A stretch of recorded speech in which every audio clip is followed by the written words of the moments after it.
သာသနာတော်နှစ်2550ခုတပေါင်းလဇန်တရက်2008ခုနှစ်မတ်လ9ရက်နေ့ညကျေးဇူးတော်ရှင်ဧကမဟာပန္တိတမိုးကုတ်ဆရာတော်ဘုရားကြီးဤတရားဌာနရှိတကုံဘုရားအရှိမုတ်ဂျာတော်ရလန်းဗဟန်းတရားပွဲတော်ဖြစ်မြောက်ရေးအကျိုးတော်ဆောင်အဖွဲ့မှကြီးမှုကျင့်ပပြုလုပ်အပ်သောမိုးကုတ်ဝိပဿနာငါးညတာအထူးအလုပ်ပေးတရားပွဲပထမညဓမ္မဒါနကုသိုလ်ရှင်များဖြစ်ကြသောဥလမြင့်ဒေါတိတာသာကိုအောင်ကျော်ထူးမသင်သင်နိုင်မိသားစုမန္တလေးစေဆိုင်စာလုံး483မင်္ဂလာဈေးမှလူရန်ပြုလုပ်အပ်သောဓမ္မဘူဇနိယကာလအခါသမယ၌တရားတော်နာကြွရောက်တော်မူလာကြကုန်သောယောဂီသူတော်စင်များအားလုံးစိတ်ချမ်းသာခြင်းကိုယ်ဤချမ်းသာခြင်းပြည့်စုံစွာနဲ့ဦးဇင်းတို့ဟောပြောပြသမဲ့သစ္စာတရားများကိုနာလဲနာနိုင်ကြပါစေနာတဲ့အတိုင်းလဲသိကြပါစေသိတဲ့အတိုင်းလဲဒီဘဝဒီခန္ဓာမစွန့်ကြခင်ကိုယ်ဒုက္ခကိုလက်ဆသိအောင်ကျင့်ကြံကြိုးကုပ်ပွားများအားထုတ်နိုင်ကြပါစေလို့ရှိဥစွာမေတ္တာပို့သပေးလိုက်ပါနော်သစ္စာတရားတော်တို့ကိုဟောကြားရာ၌သစ္စာလေးပါးမြတ်တရားတော်တို့ကို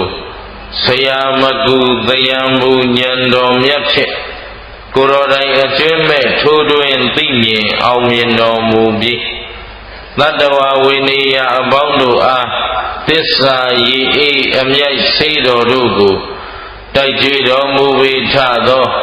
မဟာကရုဏာတော်ရှင်ဗုဒ္ဓံမြတ်စွာဘုရားရှင်ကိုယ်တော်မြတ်ကြီးဤဂုဏ်တော်ကျေးဇူးတော်မြတ်စွာဘုရားရှင်ကိုယ်တော်မြတ်ကြီးကောင်းစွာဟောကြားဆုံးမတော်မူခဲ့၍ဆုံးမတော်မူသည့်အတိုင်းလိုက်နာကျင့်ဆောင်သောပုဂ္ဂိုလ်အပေါင်းတို့အားကျင့်ဆောင်သူတို့အလျောက်တော်မြတ်ကြီးကောင်းစွာဟောကြားဆုံးမတော်မူခဲ့၍ဆုံးမတော်မူသည့်အတိုင်းလိုက်နာကျင့်ဆောင်သောပုဂ္ဂိုလ်အပေါင်းတို့အားကျင့်ဆောင်သူတို့အလျောက်အခါမလင့်သောအကျိုးကျေးဇူးအထူးတို့ကိုပေးစီတတ်သောဓမ္မတရားတော်မြတ်တို့ဤဂုဏ်တော်ကျေးဇူးတော်မြတ်စွာဘုရားရှင်ကိုယ်တော်မြတ်ကြီးဤအဆုံးအမဓမ္မဒေသနာတော်တို့အားယနေ့နှစ်ပေါင်း2550ခုနှစ်တိုင်တိုင်အတွန်းရှိတည်တံ့ခိုင်မြဲအောင်အစဉ်အဆက်ထိမ့်သိမ်းစောင့်ရှောက်တော်မူလာကြကုန်သောသံဃာသံဃာတော်မြတ်အပေါင်းတို့ဤဂုဏ်တော်ကျေးဇူးတော်နှင့်တကွဦးဇင်းအားဤသစ္စာလေးပါးမြတ်တရားတော်တို့ကိုကိုယ်တိုင်လည်းနာကြားသိရှိနိုင်အောင်ယောဂီပေါင်းသူတော်ကောင်းတို့အားလည်းယခုကဲ့သို့တဖန်ပြန်လည်ဟောပြောညွှန်ကြားပြသနိုင်အောင်နိဗ္ဗေလမ်းပြသွန်သင်ဆုံးမပေးတော်မူခဲ့ကြသော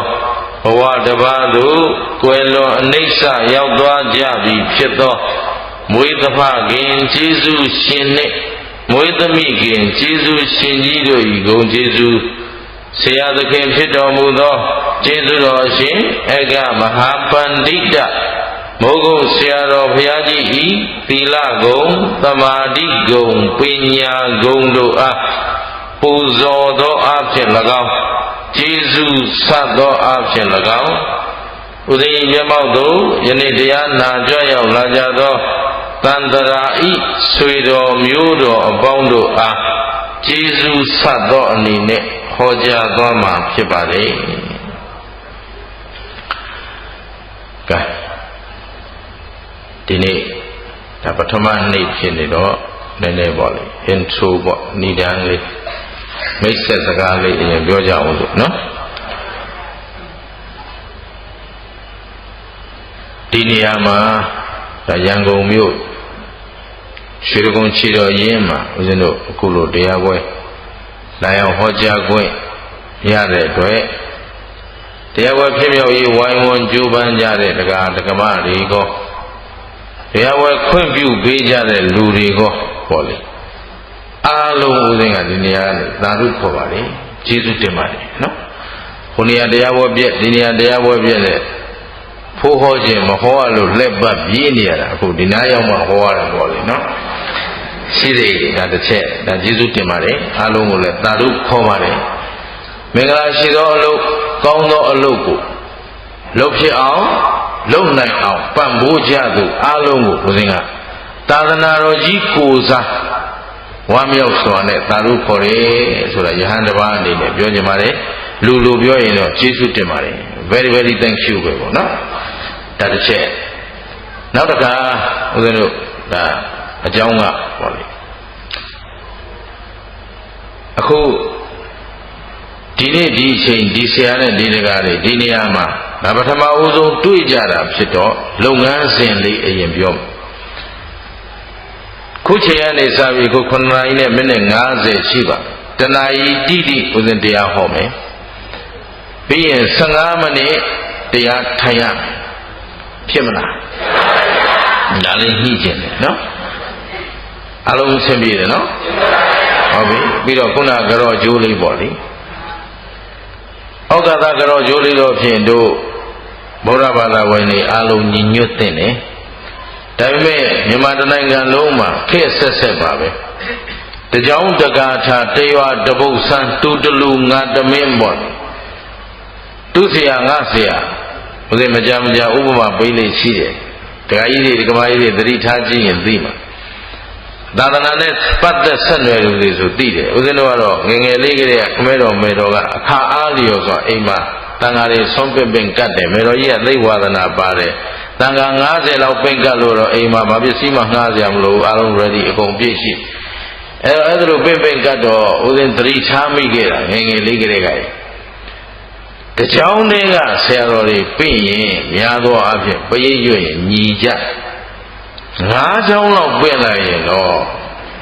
နော်အဲ့ဒီပရိတ်ကနားကိုမရဘူးနော်အရှင်ဘုရားပရိတ်ချင်းမြင့်ပြပါဖေရလဲဒါမျိုးဝါဒနာသိပ်ပါတယ်တဇကသုတ်ကလေးဘာသုတ်လေးပေါ့လေဆိုတော့ဒီလိုတကယ်တော့သူကလည်းဘုန်းကြီးကျောင်းအတွက်ပဲဒါပေမဲ့ပရိတ်တော်တွေရွတ်တာများလာရင်ရွတ်ပါများရင်လဲစာပြန်မကြည့်ရင်ပါဠိပတ်သားတွေအတိမ်ဆောင်ဖြစ်တယ်တယောက်သေးရွတ်ပါများရင်လည်းအဖြတ်တောက်တွေမှားတယ်ဟုတ်ပြီနော်အဲ့ဒါနဲ့ကမဲတော်ကြီးကဘိတ်ကြီးတောင်းပန်လျှောက်ထားပြီးနာလေးရှိအဲ့တော့ဥစဉ်ငယ်ငယ်လေးကလေးကသတိထားမိတယ်ကျောင်းတိုင်း9ပါးလောက်များသာပင့်ထားလို့ကတော့အဲ့ဒီဘိတ်နားကိုမပြေတော့ဘူးနော်အခုလေဒီထဲမှာဘုရကဘူတွေပေါ့နော်ဟမ်ဘုရားဘုဆိုတာတခြားပြောတာမဟုတ်ဘူးဘိုးတွေပြောတာမဟုတ်ဘူးနော်တရားတော်တွေကိုမျိုးစုံနာထားတဲ့ဆရာများစွာရဲ့တပည့်တွေပေါ့ဒီမှာလာပြီးဆုံးနေကြတာဆိုတော့သူကတော့ရိုးကမှန်းနဲ့ငါကတော့ရိုးကမှန်းနဲ့သူဟာကအဟုတ်ငါကအဟုတ်ဆိုတော့ဘိုလ်လူနေကြကတော့ကျိုးပြောတာနော်စကလုံးကိုတော်တော်ကြည့်ဆိုင်နေရတဲ့ခေဖြစ်နေနော်ကတော့ကျိုးပြောတာဆိုတော့မညီညွတ်ဘူးအဲ့မညီညွတ်ဘူးဆိုရင်တမနာသာရုပ်ပတ်ဆိုတဲ့ကြီးညိုပွဲရမဖြစ်တော့ကြီးညိုပွဲရမဖြစ်တော့ဘူးဆိုတာနဲ့မိခိုအားထားချင်းကပ်သူမရှိတော့ဘူးသာသနာမှာသိအရေးကြီးတယ်ဟမ်အခုစလို့ရဟန်းတန်ဃာတွေမြို့ရဲရွာရဲသွားရင်ဟာသင်္ကန်းလေးယုံသွားဟာလားအခုတရားဝဲလာတယ်သင်္ကန်းလေးယုံလာတတရရဝတ်လာခဲ့ဆိုတော့ဘာလို့တမနာသာရုပ်ပတ်ကိုကြီးညိုပွဲရဆောင်ရဒါဆောင်မယ်ခန္ဓာကိုယ်လှအောင်ပအောင်ပြင်တာလားမဟုတ်ဘူးအားလုံးလုံအောင်ဖုံးခဲ့တယ်ဒီမှာလက်ကြီးအစလက်စစ်ခြေစစ်ပေါ့လေဒါတော့ဦးဇင်းတို့လက်မြောက်တရားဆိုတော့လက်ကမြောက်တာလို့တစ်ဖက်တော့ပေါ်နေတာဒါတော့ sorry ပဲပေါ့နော်ဟမ်အဲ့တော့အခုလည်းသာသနာတော်မှာဦးဇင်းတို့ကဲအခုဒီမှာလာကြတဲ့ဒကာဓမ္မတွေသာသနာကိုဖျက်ချင်ကြသလားပြုချင်ကြအားလုံးပဲလားပြုနိုင်ကြပါစေဟုတ်လားအဲ့ဒါသာသနာပြုမယ်ဆိုရင်သာသနာကိုအများကြီးညိုအောင် သာသနာအဆင့်တန်းကိုဘယ်သူတွေကမြင့်ပေးရ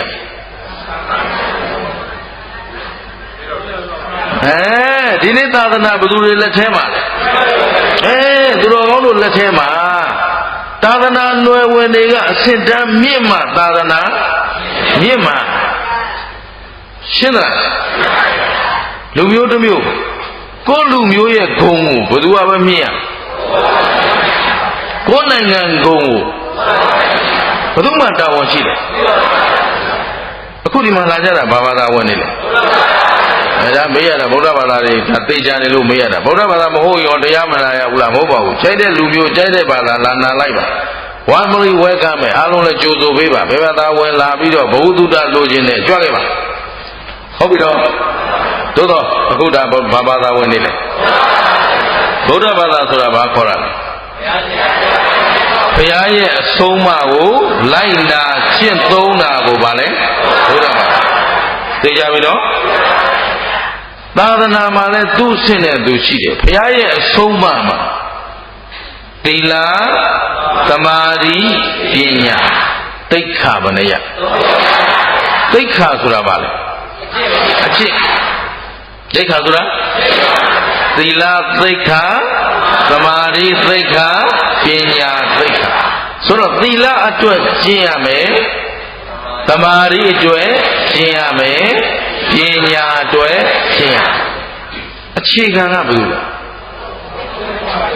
အခြေခံသီလသာသနာရဲ့အသက်ကလည်းသီလဝိနည်းယောနာမသာသနတအာယု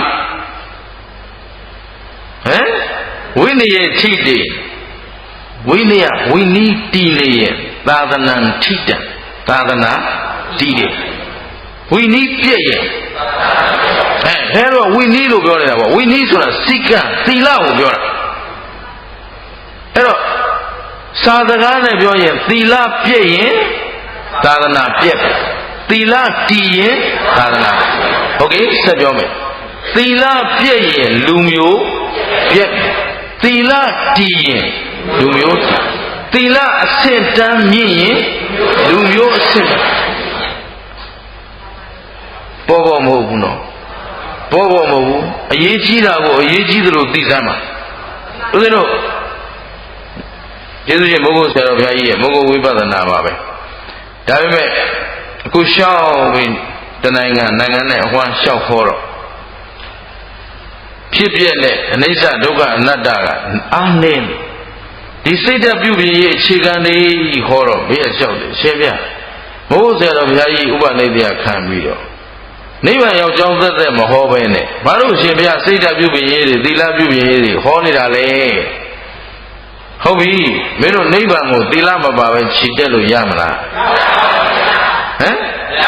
သီလ foundation ဒီအခြေခံကြီးမရှိဘဲနဲ့မင်းဘယ် building ဘယ်အဆောက်အုံကိုမင်းဆောက်လို့ရမယ်ထင်တယ်လေရမလားသီလမန်တိုင်ရင်းရိုင်နေပြီဆိုတာနဲ့ကျန်တာအကုန်ပြည့်ပြီမင်းနိဗ္ဗာန်ရောက်ကြောင်းဘေးသာရှိတာကြောင့်ရှင်းလားလက်ခံသလားတို့ကျေးဇူးရှင်မိုးကုတ်ဆရာတော်ဘုရားကြီးကဘယ်သူဆုံးမတိုင်းသွားတာဘုရားကသီလသမာဓိပညာလို့ဟောရင်ကျေးဇူးရှင်မိုးကုတ်ဆရာတော်ဘုရားကြီးကလည်းဘုရားမပယ်တဲ့ကိစ္စကိုဆရာတော်ဘုရားကြီးလည်းမပယ်ဘူးဘုရားကကျင့်ခိုင်းတဲ့ကိစ္စကိုတို့ဘုရားနဲ့တို့ဆရာသမားပေါ်မှာအဲ့ဒါလိုအကျွမ်းမဲ့ယုံအခုငါလုပ်နေတာဆရာသမားကျေးဇူးဆက်တယ်ဘုရားကျေးဇူးဆက်တယ်ဒီအခြေခံအုပ်မြစ်ကြီးမပြိုမပြစ်ခိုင်မာတည်တတ်နိုင်မှသာသနာတည်မှာရှင်းလားခုခင်ဗျားတို့မှာသာသနာလည်းပြောက်လူမျိုးလည်းပြောက်မဲ့အခြေအနေကိုဆိုင်တယ်အဲ့ဒါလေးပြောခြင်းဘာလို့ရှင်ဘုရားဒါတွေပြောတာတော့ဘာကြောင့်ဒီစကားပြောတယ်လဲဆိုတော့အခုကိုယ့်အကူပဲသုံးသပ်ကြည့်ပါလူတွေမှာအကျင့်သီလကောင်းတဲ့လူနဲ့မကောင်းတဲ့လူဘယ်ရများဒါပဲအဲ့မကောင်းကြတော့ဘူးဆိုကြတဲ့ကအဖြေကဒီလူမျိုးမှာသာသနာမတည်တော့ဒီလူမျိုးရဲ့အဆင့်တန်းမရှိတော့နိုင်ငံတော့မပြောတော့ကြောင့်ကောက်ချက်ဆွဲတာတွေလွဲကုန်မှာဆိုလို့ရှင်းလားတို့ကြစေတနာအမှန်ကိုမသိရင် အပြစ်ဖြစ်ကြမှာမြင်လို့ကိုယ့်အတွက်ကတော့ထဲမထွက်ဘူးစိတ်မစင်စားဘူးဦးဇင်းတို့အတွက်ဘာမှပူစရာမရှိဘူး every day everywhere ready for die အချိန်မျိုးသေးဖို့ဆင်သင်မယ်ရတယ်ကိစ္စမရှိဘူးဦးဇင်းအတွက်ဘာမှပြဿနာမရှိဘူးမတော်လောဘနဲ့မတော်ကောက်ချက်ဆွဲပြီးတော့အပြစ်ဖြစ်ကြမှာစိုးလို့ဒါလေးရှောင်ပေးတာဘယ်သူမှကြောက်လို့မဟုတ်ကြည့်ရလားအဲ့တော့မှတ်ထားပါသီလမှပြည့်ရင်လူမျိုးလည်းပြည့်ပြီသာသနာလည်းပြည့်တယ်သီလကိုစောင့်တည်တာတော့ဟုတ်ပြီသီလဆိုတာစောင့်ထိန်းတာအဲ့ဒီသီလကိုဘာနဲ့ခိုင်မြဲအောင်လုပ်ရမလဲတမာရီဟောတမာရီမရှိရင်လည်းဒီသီလမခိုင်မြဲနိုင်အခုငါတို့မြန်မာလူမျိုးတွေတစ်ဖြည်းဖြည်းသီလတွေယိုယွ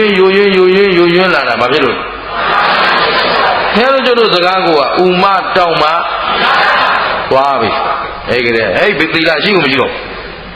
ဥမတောင်းမှသာစောင့်မယ်ဆိုရင်ခဲလို့ရှင်းလားအဲ့ဒါအဖြေပဲခဲဆက်ကိုကညံ့လာတဲ့လူမျိုး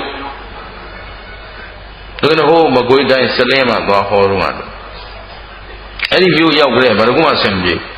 မြန်မာနိုင်ငံတနိုင်ငံလုံးမှာဆင်မပြေဆုံးမျိုးပါစလင်းမယ်နော်ဒီမှာတင်းပြောတာပေါ့ဒီအတင်းကိုအခုပသိမ်မှာဟောပြမလားမသိဘူးရန်ကုန်မှာ12ရက်ပေးထားတာ2နေရာပေးတယ်2နေရာလုံးပြက်တယ်ဒီနေရာလာဖြစ်ပြီးရင်ဦးဇင်းတို့နောက်ကျန်တဲ့ရက်ကိုဦးဇင်းတို့ပသိမ်ကခုနကဖုံးဆက်လာတယ်ရှင်ဗျာရန်ကုန်ပြက်တယ်ဆိုတော့ပြောလိုက်တာတဲ့ဟောသူတို့ရတော့မှာဟုတ်နော်အဲ့လိုအတ္တတွေကဒီလိုရှိတယ်နော်အဲ့ဒါလေးတွေလည်းဒါပြောအောင်မှာပေါ့ရှိသေးတော့အဲ့တော့ပသိမ်သွားဟောရင်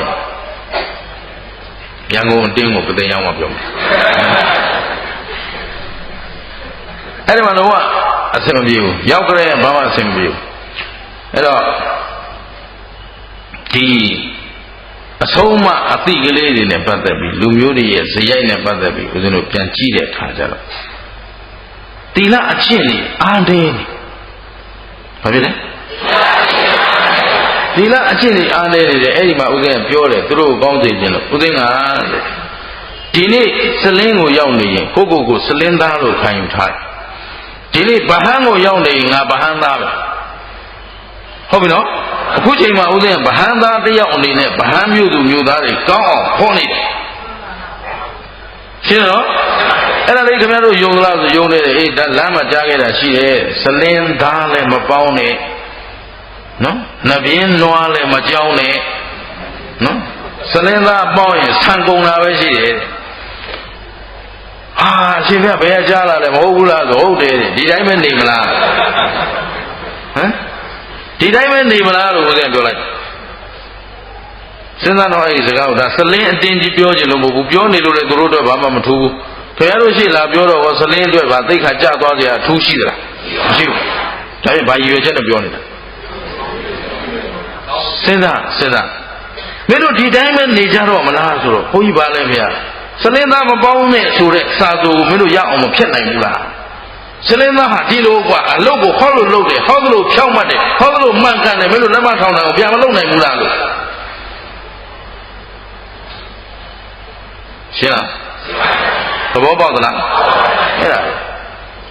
မြန်မာလူမျိုးဟာဒီလိုကြီးပဲလားလို့ဆိုတဲ့လူတကာထင်သေးနေတဲ့မျက်လုံးတွေကိုလူတကာသနာကြည့်နေတဲ့မျက်လုံးတွေကိုတကယ်လူမျိုးတစ်မျိုးအထက်တန်းရောက်တယ်အောက်တန်းရောက်တယ်ဆိုတော့အဲ့ဒါဘယ်လိုနိုင်ငံသားသွားတဲ့အခါမြန်မာလို့ပြောလိုက်ရင်တနာတဲ့မျက်လုံးနဲ့ကြည့်တာအဲ့ဒါကိုခံမြင်လို့ငါတို့တနာတဲ့လူမျိုးမဟုတ်ဘူးကွာရှင်းလားသဘောပေါက်သလားအထက်တန်းအကျဆုံးတရားတွေငါတို့လက်ထဲမှာရှိတယ်ငါတို့မကျင့်လို့အောက်တန်းရောက်တယ်ရှင်းတော့ဒါကိုပြောင်းပြန်လမ်းပြရမယ်ဘယ်သူတာဝန်လဲဒါပဲလုံးရင်မဖြစ်ဘူးလား top 1 ကွာဒါလိုဖြစ်ရမယ်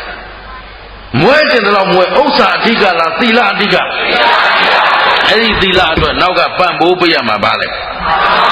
အဲ့ဒါမမေ့နဲ့သီလရဲ့သမာဓိရဲ့သီလနောက်ကဘာလိုက်ရမလဲသမာဓိဆိုတာဖြောင်းမှတ်ရဒီကြည်ချင်းဖြောင်းမှတ်ရှင်းသလားဘယ်သူတရားပြည့်ငါအသက်ပင်စွန့်ရပါစေငါစောင့်ထိန်တဲ့သီလ အပြစ်မခံဘူးအဲ့ဒီတမာရိတတိတွေအရေးကြီးတယ်ကြည်ရတယ်နော်ပြီးတော့နောက်ကပါလေပညာဆိုတာအကောင်းဆိုးအကြောင်းအကျိုးအမှားအမှန်ဝေဖန်နိုင်တာပညာရှိမှဝေဖန်နိုင်တယ်ပညာမရှိရင်သီလသမာဓိကိုနောက်ကကုတ်ကဲပေးမှကပညာကုတ်ကဲမှသီလကလည်းမှန်မယ်သမာဓိကလည်းပညာကလည်းအဲ့ဒီအတွက်ဦးဇင်းတို့ဒီနေ့ကျေးဇူးရှင်မိုးကုတ်ဆရာတော်ဘုရားကြီးရဲ့ဉာဏ်တော်ကိုပူဇော်သောအဖြစ်ဆရာတော်ဘုရားကြီးကိုကျေးဇူးဆက်တဲ့အနေနဲ့အားလုံးလည်းမကြာခဏနာဘူးနေတဲ့ကံလေးမျိုးအကြောင်းပြောမယ်။ဘာအကြောင်းပြောမလဲ။ကံလေးမျိုးဒါအရေးကြီးတယ်နော်။အဲ့တော့ဦးဇင်းတို့ဒါပူဇော်ခြင်းတာဆရာတော်ဘုရားကြီးကိုပူဇော်ခြင်းတာအဲ့ဒါမို့ကိုဆရာတော်ဘုရားကြီးကိုကြီးညိုကိုးကွယ်စိတ်ကတူတယ်ဆိုဒီတရားတွေဟာအချင်းချင်းနာဘူးပြီးသားဖြစ်နေရမှာပေါ့လေ။အဲ့တော့နာဘူးစီဖြစ်စေမနာဘူးစီဖြစ်စေဒါဦးဇင်းအနေနဲ့တော့ကျေးဇူးဆက်တဲ့ပွဲပဲနော်။အဲ့တော့ဘုရားရှင်ကိုယ်တော်မြတ်ကြီးရှိစဉ်ကာလတုန်းကနော်နွားလိုကျင့်တဲ့ပုဂ္ဂိုလ်တယောက်ရှိတယ်ခွေးလိုကျင့်တဲ့ပုဂ္ဂိုလ်ဘုရားရှင်ကိုယ်တော်မြတ်ကြီးသာဝတိပိဇေတဝန်ကျောင်းတော်မှာတရင်သုံးနေတယ်ပေါ့အဲ့ဒီမှာတေနိယဆိုတဲ့ပုဂ္ဂိုလ်ကခွေးလိုကျင့်ဘယ်လိုကျင့်ပုံနာဆိုတဲ့ပုဂ္ဂိုလ်ကနွားလို့ကျင့်ပုံနာကဘာအတွက်ကျင့်တာလဲဆိုတော့သူတို့ကနိဗ္ဗာန်ရောက်အောင်ကျင့်ဘယ်ရောက်အောင်ကျင့်လဲနိဗ္ဗာန်ဆိုတာအသာထားပါဗျာသူတို့အသိကလေးပြန်ကြည့်ဒီလူတွေကိုဘုရားကဗျမနာလေးထည့်ထားတယ်နော်ဘယ်ထည့်ထားလဲသမနာဗျမနာသမဏဗျမနာဆိုတာဘယ်လိုမျိုးတုံးဆိုရင်အလုံးလွယ်လွယ်ကူကူမှတ်နိုင်အောင်ပြောရရင်မြင့်မြတ်တဲ့အကျင့်ကျင့်နေသူတွေကိုသမဏဗျမနာအလုံးမမိလားသမဏဗျမနာဆိုပါလေသမဏအခုခွေးကျင့်နွားကျင့်ကျင့်နေတဲ့လူတွေကိုဘုရားကအဲ့ဒီသမဏဗျမနာတွေထည့်တာဘာလို့ထည့်လဲဒါလေးဆက်ပြောရမှာပေါ့နော်ဘာလို့ထည့်လဲဆိုတော့ဒီပုဂ္ဂိုလ်ရဲ့အကျင့်ကသူတို့ဘာလို့ခွေးလို့ကျင့်တာလဲနွားလို့ကျင့်တာလဲဆိုတော့သူတို့မှာရှိတဲ့ယာကဒေါသမောဟကိလေသာတွေကုန်အောင်ကျင့်တာဗါတဲ့ဟောကိလေသာရှိရင်ဆင်းရဲတယ်ဆိုတာသူတို့သိတယ်ဒီဌာနထောင်နော်ဘာရှိရင်ဆင်းရဲတယ်လောဘဒေါသမောဟရှိရင်ဘာဖြစ်တော့ဆင်းရဲမှသိတော့လောဘဒေါသမောဟကင်းအောင်ကျင့်တာရည်ရွယ်ချက်မှန်နေတယ်ဘာမှန်လဲရည်ရွယ်ချက်မှန်လို့သူတို့ကိုသမဏယမနာဒီထဲပါတဲ့ခွေးကျင်လွားခြင်းကျင့်နေပေမဲ့ဘာမှန်နေလို့လဲရည်ရွယ်ချက်မှန်နေတယ်အလုတ်ကတော့မှားနေတယောက်ကခွေးလို့တယောက်ကနွားလို့ခွေးလိုကျင့်တဲ့လူကလည်းကြည့်အောင်လွယ်လွယ်တော့မဟုတ်ဘူးခွေးလိုပဲမြေကြီးပေါ်မှာအိတ်တယ်မြေကြီးပေါ်ပုံချကျွေးမှစားရှာတဲ့ရက်စားတာခွေးလိုစားတာပဲအိတ်တော့မယ်ဆိုရင်ခွေးလိုပဲမြေကြီးကို3ပတ်လောက်ပတ်လိုက်သေးတာခွေးများအိတ်တော့မယ်နေရာဘယ်တော့မှတောက်ချောက်မအိတ်ဘူးသူကပတ်လိုက်သေးတာပတ်ပြီးမှအိတ်ခွေးလိုပဲနေတယ်ဘယ်လိုနေနိုင်မလားကျင့်နိုင်မလားကျင့်ဖို့လွယ်သလားမလွယ်ဘူးဒါပါလဲဆိုတော့လူလိုအဝတ်စားတွေလောဘတွေလည်းမရှိဘူးသူအဝတ်မို့တော့ဟုတ်ပြီနော်ခွေးဆိုတော့လူတကာကအနှိမ့်ချဟမ်လူတကာကကဲ့ရဲ့လူတွေကရှုံချတဲ့အကောင်မဟုတ်ဘူးလားခင်ဗျားတို့ခွေးနဲ့နိုင်ရင်ကြိုက်သလားအဲ့ဒါသူကအဲ့ဒီလိုနှိမ့်ချနိုင်အောင်လို့ခွေးလို့ကျင့်ရှင်းသလားဒါကြောင့်သူတို့ကျင့်တာကတော့ရည်ရွယ်ချက်ကတော့လောဘဒေါသမောဟကင်းအောင်ကျင့်တာဖြစ်တဲ့အတွက်ရည်ရွယ်ချက်တော့မှန်တယ်လုပ်ပုံကရှင်းတယ်နော်နောက်တစ်ယောက်ကနွားလိုပဲစခွက်ထဲမှာစားတယ်နွားလိုပဲអော်တယ်နွားလိုပဲအိတ်တယ်နွားလိုပဲနေဆိုတော့သူတို့နှစ်ယောက်ချင်းချင်းကျင့်နေကြတာတရက်ကြတော့ဘုရားရှင်ကိုယ်တော်မြတ်ကြီးဆုံးခံလာတာနဲ့သူတို့နှစ်ယောက်နဲ့တွေ့သူတို့နှစ်ယောက်ကလည်းတငယ်ချင်းဒီနည်းနဲ့ပုံတာ အဲ့တော့သေနိယကဘုရားနဲ့တွေ့တော့ဘုံသားနဲ့သေနိယနှစ်ယောက်ပေါ့လေဘုရားရှိတဲ့ရောက်လာတော့သေနိယကမေးတယ်ရှင်ဘုရားတဲ့ရှင်ကြီးဂေါရမပေါ့လေသူတို့ကလည်းလို့ခေါ်တာအဲ့တော့ရှင်ကြီးဂေါရမတပည့်တော်တို့ကြုံတော့ဘုရားမေးခွန်းလေးတွေမေးခွင့်ပြုပါဆိုတော့ဘုရားကအေးကွာမေးပေါ့ဆိုတော့မေးဖို့ဆိုရင်တပည့်တော်တငယ်ချင်းဘုရားပုံနာနွားလိုကျင့်နေတာဗါတဲ့ဘယ်သူကပြောတာခွေးလိုကျင့်တဲ့သူကပြောတယ်ကဲရှင်းရောဟမ်မကောင်းဘူးလားဒါဟမ်နွားလိုကျင့်တဲ့လူကိုဘယ်သူကပြောတယ်ခွေးလိုကျင့်တဲ့လူကပြောတယ်ကြည့်တော့လောကမှာလေဘယ်သူကိုဘယ်သူတော့အဟုတ်ထင်တတ်ကြပြောကြတဲ့ကရင်သူများမကောင်းကြောင်းကိုယ့်ဘက်ကိုတော့တာတာထိုးထိုးလေးထားတာပဲငါကောင်းတဲ့လူမဟုတ်ဘူးဆိုတာတောင်ကောင်းတာလေးမြင်အောင်တော့သူကပရိယေနဲ့ပြောလိုက်ချင်လိုက်တာရှင်းသလားဒါဖြင့်ဘယ်သူကိုဘယ်သူအဟုတ်ထင်ကြအခုလည်းသေနည်းကသူ့အသူတော့မမေးဘူးခွေးလိုကျင့်တဲ့လူကသူ့ခွေးချင်းအတွက်တော့မပြောဘူးသူများအပြစ်ကြသိမြင်တာဟမ်သူများအပြစ်မြင်ပြီးကိုယ့်အပြစ်မမြင်တတ်တဲ့လူဟာလူလားရှင်းသလားကိုယ့်ကိုယ်ပဲဆက်တွေးပါမပြောပါဘူးဟမ်လူပိသတဲ့ကိုယ့်ပြစ်ကိုမြင်အောင်ရှင်းကိုချွတ်ရင်းတဲ့ကိုရှာတတ်မှလူရှင်းသလားကိုအဝေဖန်ခံနိုင်မှာလူငါအကြောင်းပြောတာနဲမှမကြိုက်ဘူးဆိုရင်တော့ဒါလူစိတ်မပေါက်ဘူးသူဟမ်ရှင်းလားသဘောပေါက်သလားဘာလို့ဆိုတော့ကိုကြည့်ရင်ကိုယ့်အပြစ်ကိုသိတာမဟုတ်ဘူးသူများကြည့်ပေးမှပူမြင်တာအဲ့တော့သူများကြည့်ကြပါစေရှင်းလားကြည့်ခံနိုင်သလားငါတို့ကမဟုတ်မခံကွာဟုတ်တော့ဟုတ်တာပြောတော့နာလိုခံခဲ့အမျက်ထွက်မဟုတ်တာပြောတော့လေအခါမူတဲ့အဲ့တော့ကောင်းစရာရောရှိသေးလားသိခံစရာလမ်းရောရှိသေးလားအဲ့အကျင့်နေနောက်နေ့မှဆက်ဟောမယ်ဒါသာတာခုလုံးလုံးတဲ့ဒါပဲပြောအောင်နော်အဲ့တော့ဒီမှာတေရိယာသူတငယ်ချင်းအတွက်ပုံနာတဲ့အရှင်ပြနွားလို့ကြည့်နေတာဗျာတဲ့အဲ့ဒါတပည့်တော်တငယ်ချင်းလမ်းလွဲမှဆိုလို့ဟမ်သူကဘယ်လိုကြည့်လဲအဲ့ဒါနော်လောကကြီးဖြစ်စဉ်ကလေးတို့ကြည့်ကြဖို့ကောင်းတယ်ဟမ်သူကဘယ်လိုကြည့်သူတငယ်ချင်းအဲ့တငယ်ချင်းနွားလမ်းလွဲမှဆိုလို့တဲ့နွားလို့ကြည့်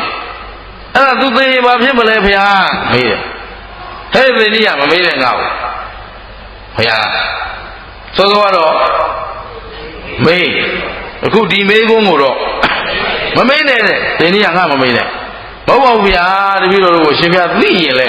လမ်းညွှန်ပေးတော်မူပါတကယ်ချင်းတို့မှာအချင်းပင်ပန်းခံပြီးကျင့်ရပြီးသူကမြလမ်းလွဲမှာဆိုလို့ကိုတကယ်ချင်းကိုသိချစ်တာဟုတ်ဟမ်သဘောပါသလားတကယ်ချင်းလေးပါဖြစ်သွားမှာဆိုလို့လမ်းလွဲမှာဆိုလို့ကိုယ်လည်းခင်ဗျားတို့တရားနာကြတဲ့လူတွေအိုးဒီတရားလေးအိမ်ကဟာပါလာရင်ကောင်းမှာသူဖြစ်သဘောပေါက်အောင်မလုပ်သေးဘူးရှင်းလားအော်မလေးခင်ဗျားတို့ရှင်းနေကြိုးကသိလို့အိမ်ကသားတော်မောင်ပါလာရင်အိမ်ကဒကမာကြီးပါလာရင်သိကောင်းပါဗျာဒါလေးသူ့နာစေချင်တာခင်ဗျားဘယ်လောက်သဘောပေါက်လို့ဆိုဟမ်ဟုတ်လားဗျာဘုန်းကြီးတရားတွေပြောလို့ဘလို့နာတာဘယ်ဝနာတာကဲဘယ်ပုဒ်တွေနာပြီးလဲဆိုဟမ်သိချင်တာတိုင်းဟာဘယ်တရားတွေကဘယ်ကောင်းစဉ်တွေကဘယ်အဆောင်လေးဘယ်အကြောင်းလေးပြီးတော့ဘလို့ကြိုက်တာအဲ့ဒါလေးဘလို့ဆောင်ထားတယ်ဆိုမှဒါတရားနာတာဒီလိုမဟုတ်ရင်တော့ရှင်းလားတို့လောကုတ္တရာရတဲ့လူမျိုးမဟုတ်ဘူးနားတယ်ဆိုရင်သိရမယ်သိတယ်ဆိုရင်ကျင့်နိုင်ရမယ်အဲ့ဒါမှငါတပည့်အမှန် ရှင်းလားကျေးဇူးရှင်ဘုရားဆရာတော်ဘုရားကြီးငါတို့ဆရာအဖြစ်ခံယူကြတယ်ဆရာသမားပြောတဲ့အတိုင်းနေတယ်ဆရာအဆုံးအမအတိုင်းယုံကြည်ထားတယ်အကျွတ်မဲ့ရှင်းလားတို့ဆရာပေါ်မှာတို့ဘာမှတန်တရားမရှိဘူးတန်တရားမရှိဘူးဆိုတာဒီလိုတချို့လာပြောသလိုပေါ့ရှင်ပြဘုရားဆရာတော်ဘုရားကြီးဓာတ်တော်ကြတယ်ဆိုတာဟုတ်သလားငါလည်းမဆိုင်ဘူးတန်တရားကင်းတယ်ရှင်းနော်ရန်ကုန်သူရန်ကုန်သားတွေသိအောင်ပြောဟမ်ဘုသူမင်္ဂလာခံယူချက်ကိုသိအောင်ပြောငါလည်းမဆိုင်ဘူးဒါပေမဲ့ဘုရားဆရာတော်ဘုရားကြီးရဟန္တာဆိုတာဟုတ်သလားအဲ့ဒါလည်းသူကိစ္စငါယဟန္တာမို့လို့ကိုးကွယ်တာမဟုတ်ဘူးကွာဓာတ်တော်ကြပါလေဆိုလို့ကိုးကွယ်တာမဟုတ်ဘူးလို့သူ့ဆုံးမဟာငါအရင်ကိုအေးစေတယ်လိမ္မာငါမိုက်မဲနေတဲ့ငါစိတ်ကိုလိမ္မာအောင်ဆုံးမထားတယ်ငါအတွက်ကျေးဇူးတွေအများကြီးရှိတယ်ဒါကြောင့်ငါဆရာတို့သူဘာဖြစ်ဖြစ်သူကိစ္စယဟန္တာဖြစ်စီဖြစ်စေမဖြစ်စီဖြစ်စေငါဆရာရှင်းလားဖះကိုးကွယ်တယ်လို့ပေါ့ဘုဖះကိုကိုးကွယ်တယ်ဆိုတာတို့ကတကိုးကိုးကွယ်တယ်လားအဆုံးမကိုးကွယ်တယ်တို့ကဆိုတကိုးကြီးမကြီးဟမ်ဘုရားတကိုးရှိမရှိငါတို့နဲ့ဆိုင်ကျင်းတတ်လားအများကြီးလူတယ်နော်ပြောစရာတွေအများကြီးဗုဒ္ဓဘာသာဝင်နေဘုရားအဆုံးမကိန်းတဲ့အတွက်ခင်ဗျားတို့မှာမွဲခြင်းတိုင်းမွဲပြီးတော့ပျက်စီးခြင်းတိုင်းပျက်စီးအသိတရားရှိလို့တကယ်သာလူတတ်ရင်ဇာတိတပြက်เสียအကြောင်းမရှိဘူးနတ်နေသူကိုကျွေးဟမ်ဝတ်เสียမရှိတဲ့လူဝတ်เสียပေးဘုရားကဒါပြောထားတာပြောခြင်းနဲ့ဟမ်ပြောခြင်းနဲ့ခင်ဗျားရွှေတွေဝင်းနေုံနဲ့ဘာမှလုံးမရဘူးနော်ဟမ်ရွှေချောင်းပြောင်ဝန်းခေါင်ခင်ဗျားတို့သာသနာအဲ့ဒါရှင်းလားမြို့တို့သွားလိုက်ရွှေရောင်ကြီးကိုဝင်းထိန်နေတာပဲကြည့်လိုက်တော့သခိုးနဲ့ကြဘိုးကြီးပဲရှင်းလားပြောခြင်းလေအများကြီးကြံသေးတယ်အများကြီးဟမ်မှန်ကန်ပြောခွင့်ရတဲ့ကာလကြမှာပြောတော့မှာဗျာထားလိုက်တော့အဲ့ဒါတရားကိုတရားလို့ဟောခွင့်ရတဲ့ကာလလေးကိုစောင့်နေရှင်းနော်အသိပေးခြင်းနဲ့လူတွေမဟုတ်ပါမယောင်ရမှာစီလို့ကုန်တယ်ဒါမှမဟုတ်အရှင်ပြတယ်ဟိုတနေ့မနေ့ကကြိုက်ချီရောက်ညီတော်မောင်တွေမရောက်ဘူးလိုက်ဖို့ဟောလာဘုန်းကြီးရွှေသင်္ကန်းကံမလားကပ်ဖို့ကတော့ငါအပိုးဖြုံးတဲ့အလုံးကမလုပ်ဘူးလမ်းမှာလုံသမားလေးတွေလမ်းခင်းနေကြတယ်ရော့တယောက်900စီရော့1000စီဟာဘုန်းကြီးရတယ်လို့အေးမင်းတို့စားတယ်မရှိဘူးရောယူသွားဒီလူမျိုးငါတို့လူတယ်ဟိုအပေါ်လုံးငါမလုပ်ဘူးဘာကျေးဇူးများသလဲဘာရွေချက်လဲအရင်သိအောင်လုပ်ကြအောင်ရွှေအပြိုင်ကတ်နေတဲ့လွင့်သွားတာပဲဘာမှမပေါ့ရှင်းလားကိုလုံးတဲ့လုပ်ရအကောင်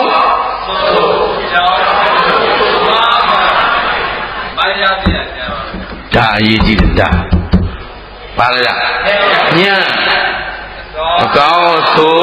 အကြောင်းအကျိုးအမှန်အဲ့ဒါကြောင့်မရရအောင်ညှစ်ထုတ်ပြီးဒီဉာဏ် definition ကိုဖွင့်ရတာဘယ်သူမှဖွင့်ခဲ့ဘူးဖြစ်ဆက်မှာဉာဏ်ဆိုတာဘာလဲလို့ဘယ်သူမှပြောခဲ့ဘူးသူမင်္ဂလာပြောတာရှင်းလားဘာလို့ဒါမသိရင်မဖြစ်တော့လို့ရှင်းတယ်နော်အကောင်တို့အကြောင်းကျိုးမှမသိဘူးဆိုလို့သမျှလောက်ကလွဲကြီးပဲဒါကြောင့်ကျေးဇူးရှင်ဘုရားဆရာတော်ဘုရားကြီးကဘာသိပြီးမှလုပ်သစ္စာသိပြီးမှလုပ်အမလေးဆရာတော်ဘုရားကြီးတပည့်ဒုစမ်းဘာလဲပူဇော်ခြင်းလုံးမေးတာခင်ဗျားတို့လုံးမအိုးနေခွက်နေပြီကိုဟမ်ဒါနသီလဘာဝနာနောက်ထားกว่าတဲ့သစ္စာသိအောင်အရင်လုံးအဲ့ဒီစကားလေးတွေပူဇော်ခြင်းတာခင်ဗျားတို့အတန်လေးတွေနဲ့ပူဇော်ခြင်းတာပြောရစမ်းပါသစ္စာသိအောင်အရင်လုံးကျင့်တတ်သလားအဲ့ဒါပဲခုဒီမှာကြည့်လေသူတို့ရည်ရွယ်ချက်ကတော့မှန်တယ်လောဘဒေါသမောဟကင်းအောင်ဒါပေမဲ့ဘာလို့ကျင့်ခွေးလိုကျင့်တယ်နွားလိုပြီးတော့အချင်းချင်းပြန်ကြည့်ဦးဒိဋ္ဌိယကဒုက္ခငယ်ချင်းသနာလို့လေ သူ့ကိုယ်သူတော့တော့အခုတနိုင်ငံလုံးလဲပြောနေတာအခုခေတ်ကြီးကကောင်းသလားဆိုးသလားလောဘကောင်းသလားဆိုးသလားဆိုးသလားဆိုတီလာကိုပြောတာပါသရိတာတွေပြောတာပါကျန်တာတွေမပြောပါဘူးတရားဟောနေတာတရားနဲ့ဆိုင်တာပဲပြောတာပေါ့ဟမ်ခုသရိတာမှန်တယ်လေကောင်းကြလားမကောင်းဘူးလစ်ဆိုတုတ်သွားပြီဖဏတောင်မှစိတ်မချရတဲ့ခေတ်ရှင်းလားမကောင်းဘူးနော်ဒီမကောင်းတာကြီးကိုမကောင်းတဲ့လူနဲ့ကောင်းတဲ့လူဘယ်တည်းရမများလိုက်ပြင်လို့ရပါမရလည်းတော်ကြစို့လေဟမ်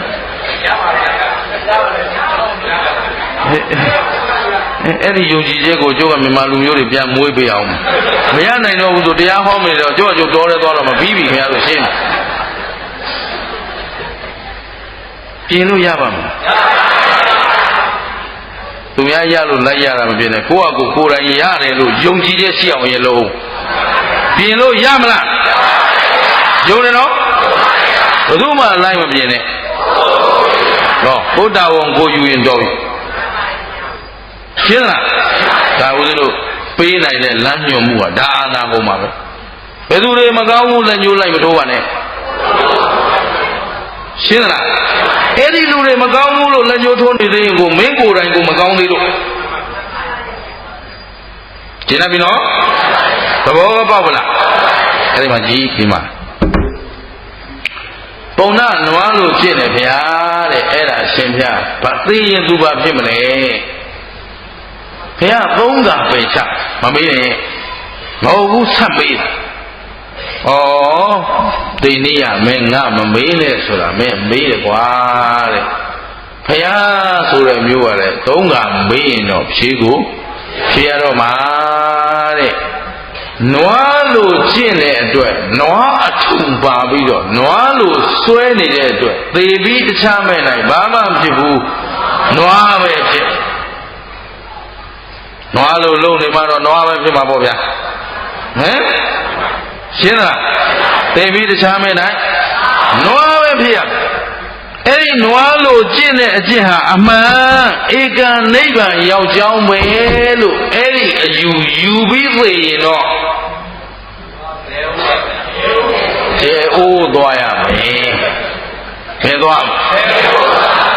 အယူမလို့ဟုတ်ပြီနော်ကိုယ့်ကိုကျင့်ယုံကျင့်ပြီးသိရင်နွားပဲဖြစ်အဲ့ဒီအကျင့်ဟာအကျင့်မှန်မှလို့ဆွဲမြဲစွာယူပြီးတော့ဘယ်သူဆုံးမလို့မှမရငါအကျင့်သာအမှန်ငါလုံးနေတာအဟုတ်ဆိုရင်တော့သွားတယ်အိုးရှင်းလားဘယ်သူမှပြောသူမခံဘူးငါလုံးနေတာအဟုတ်ငါယူတာမှန်ဆိုရင်ဘုရားကိုယ်တိုင်ပြက်ပြက်သားသားပြောလိုက်ဒီကျင့်ကြောင့်သာနိဗ္ဗာန်ရောက်မယ်ဆိုပြီးတော့ယူဆထားရင်ဒါမလို့အကျင့်မလွဲအောင်လေတချို့ကတတ်လို့ကိုကျင့်နေတာမရှိဘူးလားရှိပါဘူးမဟုတ်စော်ကားတာမဟုတ်စပါမစားနဲ့မပြောပါရည်ရွယ်ချက်မှန်မှန်နဲ့ငါအသက်အသွေးသားငါခန္ဓာအတွက်နဲ့သူများအသက်အသွေးသားနဲ့ဒီခန္ဓာကိုမမွေးမြူဘူးဆိုရင်သိကောင်းရှင်းလားလူဟာငဘုံရဲ့အသားစားတော်မှမဟုတ်ပဲအသားစားတဲ့အချိန်ကစပြီးတော့အသက်တူလာတာအသားမစားတာသိကောင်းပါလေသို့တော့ဒီတသက်လို့စားခြင်းဟာကုသိုလ်ရတယ်နိဗ္ဗာန်ရောက်တယ်လို့ယူရင်တော့တေအိုးဟော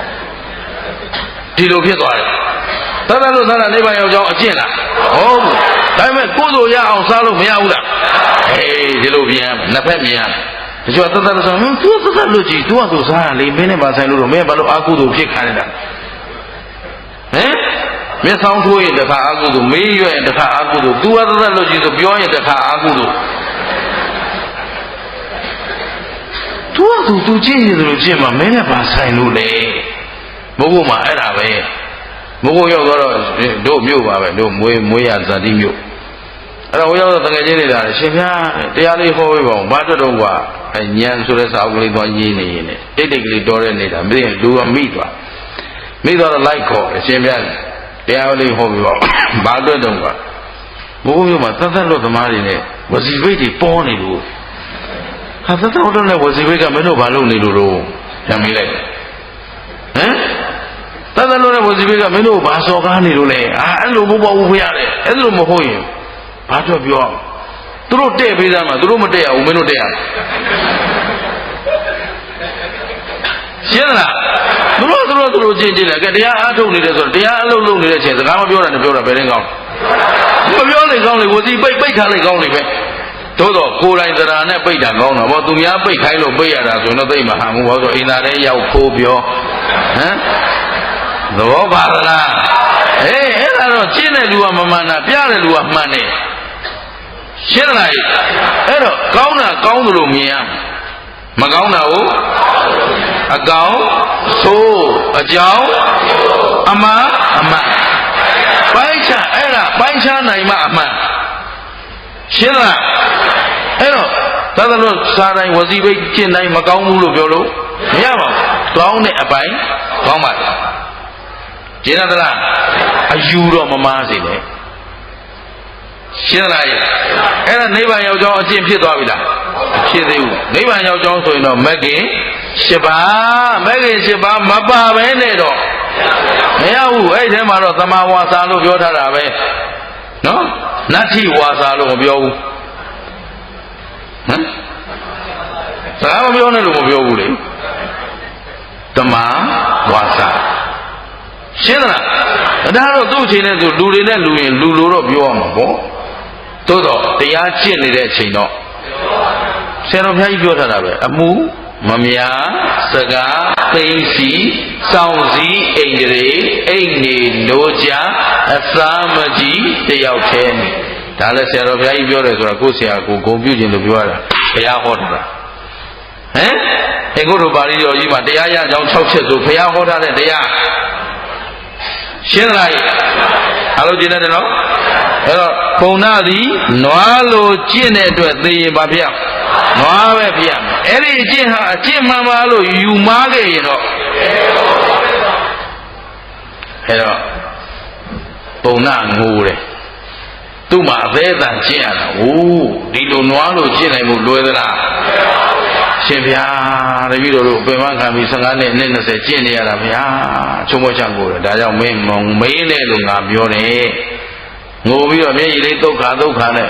ရှင်ဗျာတပည့်တော်တော့ရှိပါသေးတယ်တပည့်တော်တငယ်ချင်းကြီးလည်းကြည့်ပါဦးပုံနာကပုံနာဟမ်သေနိယဘယ်လိုကျင့်ခွေးလိုကျင့်တာဗျသူသေရင်ဘာဖြစ်မလဲဟဲ့ကောင်မမေးနဲ့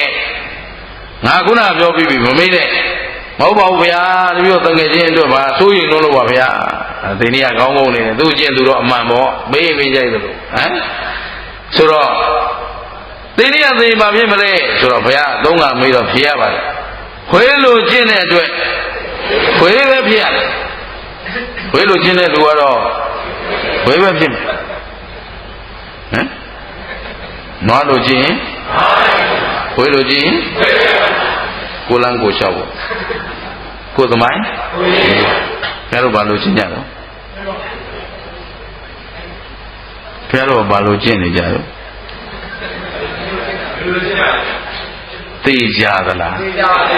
ကိုကကိုအာမခံနိုင်အောင်လုပ်ပါဥဒုမင်္ဂလာဘာစင်းမှမကောက်ပါဘူးရှင်းလားဒီမေးဖို့ကဥစဉ်သိကျင်လို့မေးတာမဟုတ်ဘူးကိုကကိုမေးရမှာငါရောဘာချင်းကျင့်နေတာလဲလူချင်းကျင့်မလားကိုကကိုမေးကြီးနိုင်ငယ်ညင်းလောက်တာလူလားတိရစ္ဆာန်ဒီမှာငါလူကြီးငါခိုင်းတယ်လို့ပြန်ပြောတယ်ဘာစိတ်ပေါက်လူဖြစ်ပြီလားကိုကကိုမေးပါရှင်းလားခွေးလိုကြည့်ရင်တော့ခွေးပဲဖြစ်မယ်နွားလိုကြည့်ရင်ငါကျင့်တဲ့အကျင့်ကအမှန်ပါလို့ယူဆထားရင်တော့ကျင့်တတ်သလားအဲဒီမှာသင်္နိယလည်းငိုတာပဲငိုပြီးသူတို့နှစ်ယောက်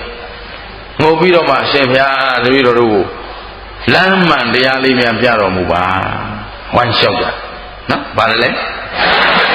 လမ်းမှန်တရားလေးများပြတော်မူပါတပည့်တော်တို့ဖြစ်ဗျာပင်ပန်းကျင့်ခဲ့တဲ့များအချင်းကြီးဖြစ်ပါဗောဆိုတော့ဩခက်လိုက်တာကွာဒါကြောင့်ဘုရား ယရဗုဒ္ဓဉာဏယပရိယေတိတတ်ဘောယရဗုဒ္ဓဟုတ်တိုင်းမှန်စွာဉာဏယသိသောပုဂ္ဂိုလ်မင်းတို့ပရိယေတိတတ်ပါရှာဘာလဲဟုတ်တိုင်းမှန်စွာသိတဲ့ပုဂ္ဂိုလ်ရှာလောကမှာဆရာကောင်းသမားကောင်းအရေးမကြီးဘူးလားဆရာသမားမှန်အပေါင်းမှားပြီဆိုရင်တော့တသံတရားလုံးရှင်းတယ်နော်တရားအားထုတ်ဆိုရန်အားထုတ်လို့ရမလားရန်လို့ရမလားတရားလမ်းကြောင်းကလေသိမ့်မွေးတချို့ဂိုင်းဆွဲကနဆွဲနဲ့လာပြောရင်ဦးဇင်းတို့မှာလမ်းကြောင်းတက်ပေးရတာအတော်ခက်တယ်ဘာလို့လဲဆိုတော့လမ်းကြောင်းတက်အောင်ပြောပြန်တော့ဂိုင်းကိုပုတ်ခတ်တယ်လို့ဖြစ်ပြီးတော့တခါအယူမတက်ကြပြန်အာကုသို့ဖြစ်မှဆိုးတော့နော်ဖြစ်မှဆိုးတော့ဆိုတာတစ်ဖက်သားကိုယ့်ကြောင့်မနစ်နာစေခြင်းလို့ပြောတဲ့နေရာသိပြီးတော့ဂရုစိုက်မှန်းနေမှန်းသိတယ်ပြောရခက်နေတာရှိတယ်ရှင်းလားမြစ်ဒီမှာပရိပဒလမ်းကြောင်းကြီးကဖြောင်းပြောင်းကြီးသွားတယ်ဒါပေမဲ့ခင်ဗျားတို့ကျုပ်တို့ရဲ့လောဘတွေကြောင့်အဖြောင်းကြီးရပါဖြစ်တယ်ကောက်ကုမောဝိပဿနာယောဂီတွေများသောအားဖြင့်ဖြစ်လေရှိတာသူတို့သူများလဲပြီးရန်စတဲ့စကားတွေရှိတယ်ဒီလိုမိုးတရားမဟုတ်ဘူးမနာတတ်တော့ဘူးအဲ့ဒါသက်ရလောက်တာနော်ကိုယ့်ကိုယ်ကိုရန်သူပေါ်အောင်လုပ်ကောင်းတဲ့စကားလားဆိုးတဲ့စကားလားမခွဲတတ်ဘူးတစ်ဖက်သားမှာဒီရှင်းလားအဲ့တော့ဘုရားဆရာတော်ဘုရားကြီးတပည့်တွေကရောဘလောက်များရှင်းတယ်လဲဆိုတော့ဘုရားဆရာတော်ဘုရားကြီးကအဓိကဒိဋ္ဌိဖြုတ်ဘာဖြုတ်ငါဆွဲငါဥစ္စာဆွဲဖြုတ်ဒါပေမဲ့မိုးယောဂီလောက်ဒိဋ္ဌိအားကြီးတာလည်းမရှိဘူးရှင်းလားအဲ့ဒါပဲဒါပေမဲ့ဆရာကောင်းတပည့်တွေလို့ပြောလို့မရဘူးတပည့်မကောင်းတော့ဟောကိုလို့ရကကိုဆရာကိုပြန်စော်ကားသလိုဖြစ်ရှင်းလားတတိထားတယ်မထားတယ်ပြင်တယ်မပြင်တယ်အားလုံးအတ္တမာနတွေဘေးဖယ်ထားပါဦးဇင်းတို့တော့ပြောတယ်ရောက်ရမှာပဲအမောင်သူမင်္ဂလာမင်းနာမည်ကြီးတယ်လားဆိုဝါကြီးတဲ့ပုဂ္ဂိုလ်ကလည်းအရှင်မြတ်ကြောမခံချင်မဟုတ်ပါဘူးကြောခံပါဗျာကြောက်ပါတော့နာမည်ကြီးတာတစ်ပိုင်းပါထေဝါကတစ်ပိုင်းပါတပည့်တော်သီလကုံကိုကြောဝင်ပြုပါကြောတယ်ချာပြီးရင်တို့မပြောတယ်ဟေးမင်းတို့တော့နာမည်ကြီးပုဂ္ဂိုလ်တွေဆိုတော့ပြောတိုင်းတင့်တယ်ကွာမဲတို့ကနာမည်ကြီးလို့ပြောတိုင်းတင့်တယ်မဟုတ်ပါဘူးဗျာအဖန်ပြောလို့တင့်တယ်တာဘာပြောလို့နာမည်ကြီးတိုင်းမဟုတ်ပါဘူးရှင်းလားနာမည်ကြီးတိုင်းမဟုတ်ဘူးနော်ကြီးပြီးလွဲနေတာတွေတပုံကြီးပဲဟမ်နာမည်ပြောတာသဘောပါသလားကြည့်ရကျင်တတ်ကြလားဒါပြန်လမ်းမှန်ရောက်ဖို့မလိုဘူးလားယထာဘူတံဉာဏယပရိယေတိတဘောဟုတ်တိုင်းမှန်စွာသိတဲ့ပုဂ္ဂိုလ်ရှားအရေးကြီးတာမကြည့်ဘူးလားဆရာပေါင်းမားရဲ့တသံတရားလုံးမောက်မှဟိုဘက်မှားပြီးရင်မှားဖို့ပဲရှိဒီနတ်သလားကြီးကောင်းပြီဒီမှာသိဏိယနဲ့ဘုံနာမှားတယ်ဆိုတာဘာမှားလို့ဆရာမားဆရာတင်မားလို့ခွေးလို့လည်းကျင့်ရတယ်နွားလို့လည်းကျင့်အဲ့တော့ဘုရားရှင်ကိုရမကြီးကသိဏိယနဲ့ဘုံနာမင်းတို့နားထောင်ကြတဲ့ဒါကြောင့်ဟုတ်တိုင်းမှဆိုသိတဲ့ဆရာရှာလို့ငါပြောတာကွာလေလောကမှာကွာတဲ့သဗ္ဗေသတ္တကမ္မတကကွာသဗ္ဗေတ္တတတ္တဝါတွေကိုဘယ်သူကကံကပဲစီမံခန့်ခွဲနေတဲ့သဗ္ဗေတ္တကမ္မတကကံစီမံတယ်လို့ခံရတယ်သိကြသလားသူနွားလိုကျင့်တဲ့ကံကြောင့်နွားဖြစ်ခွေးလိုကျင့်တဲ့ကံကြောင့်ကောင်းတာလို့ရင်ကောင်းကျိုးပေးမယ်မကောင်းတာလို့ရင်အကြောင်းကောင်းရင်အကြောင်းမကောင်းရင်ဘယ်သူမပြုကံကံဤအကျိုးဒီတိုင်းသွားနေတယ်ဟိအဲ့ဒီမှာမင်းတို့နားလည်ထားဖို့ရာကကံ၄မျိုးရှိတယ်ကွာကံဘယ်လောက်ရှိလဲ1အမဲကံတစ်မျိုးဗါလဲလေနောက် အဖြူကံတစ်မျိုးဘာကံတစ်မျိုးတိကံကနှစ်ကသုံးကအဖြူအမဲရောတဲ့ကံသုံးကလေးကအဖြူအမဲမရောတဲ့ကံဆိုပြီးကံလေးမျိုးရှိတယ်ကွာကံကြီးပဲဘယ်နှမျိုးရှိလဲလေးမျိုးအဲ့ဒါခုခင်ဗျားတို့ဒီနေ့ကံပေါင်းဘယ်လောက်လို့ကဲကံဘယ်နှမျိုးလို့လဲဘောနဲ့အဲ့ဒါတော့မမေးနဲ့အများကြီးတွေပါရှောက်လို့မလဲအဲ့ဒါတော့ရောင်ဝါးစကားတွေကံဘယ်နှမျိုးပဲရှိအဲ့ထဲမှာအမဲကံလည်းပါရင်ပါမယ်အဖြူမဲရောတဲ့ကံလည်းပါမယ်ဖြူမဲမရောတဲ့ကံလည်းဒါပေမဲ့ဘယ်ကံမဲတယ်ဘယ်ကံဖြူတယ်လို့တော့သိသလားကိုယ်တိုင်စီမံပြီးလုပ်သလားမသိလိုက်မသိပါလားလုပ်လိုက်မသိတာကရလုပ်တာကအဝိဇ္ဇာပစ္စယပစ္စယနဲ့အော်မလိုက်တတ်တာဟုတ်မသိတာကရလုပ်တာကလုံးမသိတာကရလုပ်တာကရလုပ်တယ်ဆိုတာအမဲမှလဲဖြူမှလဲဖြူမဲရောနေမှလဲဖြူမဲမရောဟုတ်ပါမလားတချို့ကိလေသာလေးကမသိလိုက်မသိပါသာနေလဲရတာကောင်းပါလေဟမ်မသိရမကောင်းဘူးလားကဲယတိပြပြည်သားမသိတာကောင်းလားသိတာကောင်းလားအဲ့ဒါပဲဘုရားကအသိဉာဏ်ပါမှကောင်းလဲသိရမကောင်းလဲသိရရောက်ဝမ်းမလုံးနဲ့ကုသိုလ်လဲအကုသိုလ်လဲအမှားလဲအမှန်လဲရမ်းမလို့နဲ့ရှင်းလားဘုရားဘာမှရမ်းမလို့ငယ်ငယ်လေးကလေးမေးတယ်အဖေကဒါလို့ကျွန်တော်ဘာအတွက်လုပ်အောင်ဘာကြောင့်လုပ်အောင်လူဆယ်တန်းနေသံဝနီးနေတော့ပြောအောင်သုရတတိကာထာချက်ခိုင်းတယ်လို့မှန်လားအဖေကဆယ်တန်းသံဝနီးတာသူမင်္ဂလာတွေမှာတိုက်ပုံကြီးတွေတောင်မိတောင်လို့မှဟောပါလဲဖျောင်းနိုင်နေပါလေထွန်းရသေးတယ်စာရေးထားတဲ့ဖျောင်းနိုင်နေပါလေထွန်းပရိစိတ်မှာသွားဖြစ်ရအဲ့တော့ဘာလို့သုရတတိကာထာချက်ခိုင်းမေတ္တာဘာအတွက်တုံးဆိုတော့မေစာမွဲအောင်လို့တဲ့စာမွဲဖြည့်နိုင်အောင်လို့ချက်ခိုင်းတာရှာမရှိနဲ့ချက်ဟောဒီလိုလားโอเคနော်စာအုပ်တွေအကုန်လုံးတက်ကုန်နဲ့ထဲသောခသုရတတိကာထာရွတ်ချက်နဲ့ဒီနေ့ကိုအဖေကြားလောက်အောင်ချက်အဖေလာရင်ချက်ပြီးအဖေမလာရင်တော့လူနေချင်းတို့နေပေါ့လေနော်ထုံးစံလေးပြောပြအကျက်ညနေမိုးချိုးတော့လည်းကျက်နေတော့ဟဲ့အောင်မင်းသုရတတိကာထာရသေးဘူးလားတဲ့မဟုတ်ရတော့ရနေပြီလို့ရနေတော်တော့လေကွာမဟုတ်လေဒါကျက်နေတာဒါကျက်ဇာမောဖြစ်နေတယ်ဆိုဟမ်ဟာဟိုစားလေးလည်းကျက်ဦးမှာပေါ့ရောစားလည်းကျက်မယ်ဒါလည်းကျက်မယ်နှစ်ခုလုံးမယ်ဆိုတော့မလုပ်ဘူးစားပဲကျက်မယ်ဟမ်သုရတတိဖြေပြီးမှဆိုရင်သုရတတိကာထာနဲ့ပဲသွားဖြေတော့မယ်ဟိုစားလေးပြေးလိုက်တော့ရှင်းလားဗမာတွေဒါမရှိဘူးကိုချွေးကိုခွန်ကိုအားနဲ့ယုံကန်ပြီးတော့မှအဖေကြီးမလာဘယ်သွားကြည့်လိုက်ကြရွှေတကုံကြတော့လေဘိုးဘိုးကြီးနဲ့ဘိုးဘိုးကြီးစောင့်တယ်လို့ပြောနတ်သမီးစောင့်နေတာဟမ်ဟိုးသူ့တွေသွားကြည့်တော့လေဘိုးဘိုးကြီးတဲ့ဘိုးဘိုးကြီးမဟုတ်ဘူးဘဝကြီးစောင့်နေတာရှင်းလားဥကြောင်ကြားတယ်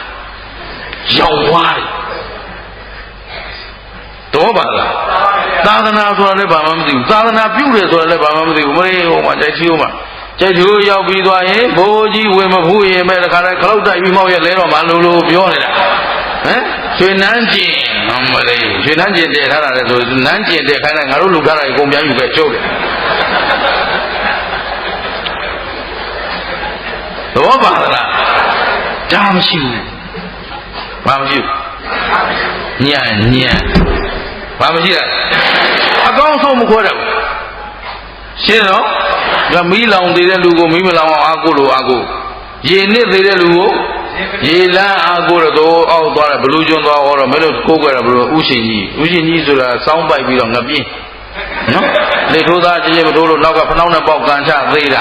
အဲ့ဒီကောင်ကဒါသူကအဟုတ်လုပ်ပြီးကိုးကွယ်ရှင်းလားသူကမှနစ်သေးတာမင်းတို့ကဲဖို့ဝေးရှင်းတယ်နော်အဲ့ဒါပဲဒါမရှိဘူး ကြည်တယ်နော်အဲ့ဒီမှာဘုရားရှင်ကိုတော်မြတ်ကြီးကံဘယ်နှမျိုးရှိတယ်အမေကံတစ်မျိုးဖြူကံတစ်မျိုးအဖြူမဲမရောတဲ့ကံတစ်မျိုးအဖြူမဲရောတဲ့ကံတစ်မျိုးကံ၄မျိုးအဲ့ဒီမှာ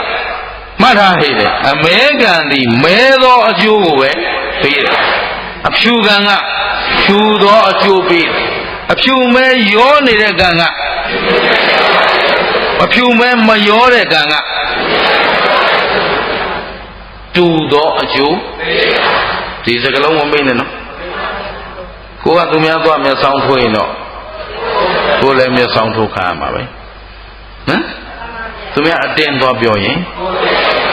သူများနှိပ်စက်ခဲ့ဘူးရင်သိကြသလားအလဲကြမနှွဲ့နဲ့ပေါ့အခုများတို့ကျွေးဆက်နေရတာပဲရှင်းသလားကျွေးဟောင်းနေသားနှိပ်စက်လိုက်သမီးကနှိပ်စက်လိုက်ဆွေမျိုးကနှိပ်စက်လိုက်မရှိဘူးလားဟမ်ကျွေးပေးနေရတာလေကိုဝမ်းကောင်းနဲ့ဝင်အောင်လာတာကိုကကျွေးရှင်မို့လို့လာတာနှိပ်စက်မလို့လာတာရှင်းသလားသူကမျက်နာကန်ကန်ဟာလားကျင်ကြီးကျင်ငယ်နဲ့အလိမ့်လိမ့်နဲ့ဆိုတော့မလီတုတ်ပေးအောင်ကျေးဇူးရှင်ရှင်းလားအမဲကံကအမဲကျိုးပေးမယ်သေချာပြောတော့မဲတာလို့ရင်မဲတာဖြစ်မယ်မလို့နဲ့မဲတဲ့ကံကမဲတဲ့အကျိုးကိုပေးမယ်ဖြူတဲ့ကံကအဖြူမဲရောတဲ့ကံကအဖြူမဲမရောတဲ့ကံကတချို့ကလက်ရှိအကောင်ထဲမှာတချို့အကုသိုလ်တွေလုပ်ပြီးကြီးဝါနေတဲ့လူတွေမရှိဘူးလားရှိပါဘူးဝက်ကန်ထိုက်ကြွက်ကန်ထိုက်ကြက်ကန်ထိုက်ဘာချကန်ထိုက်ညာကန်ထိုက်ပေါ့လေဟမ်မရှိဘူးလားဘာမန်နေဂျာညာမန်နေဂျာပေါ့လေနော်မရှိဘူးလားအကုသိုလ်တွေလုပ်ပြီးပါဖြစ်နေကြီးဝါနေအဲ့ဒါကြည့်ပြီးတော့မဟုတ်တာတွေလုပ်ပြီးကြီးဝါနေတာတပည့်တော်မဟုတ်တာတခုမှမလုပ်ပါဘူးမွဲတာကိုချလို့ဟမ်မဟုတ်တာလုပ်လို့ကိုမလုပ်လို့ကိုမွဲနေတာဟုတ်ဗျဟမ်ဟုတ်လားမဟုတ်တာမလုပ်လို့မွဲတာလားဟုတ်မဟုတ်တာလုပ်လို့ချမ်းသာတာလားဟုတ်ဘူးအကြောင်းတရားနဲ့အတိတ်ကံတွေကိုတို့မမြင်နိုင်မြင်နိုင်တာကပြစ္ဆုတ်ပံကသို့သောပြစ္ဆုတ်ပံကချက်ချင်းအကျိုးပေးခြင်းမှဟောပေးတဲ့အခါလည်းရှိသလိုရောခုနှစ်ကြိမ်နာဘူးလေမလားချက်ချင်းအကျိုးပေးတာလည်းရှိတယ်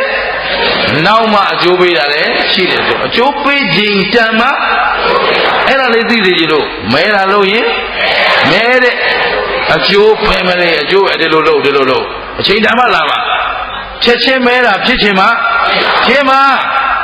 သူကုသိုလ်အရှိန်ဆိုမကုံသေးသေးတော့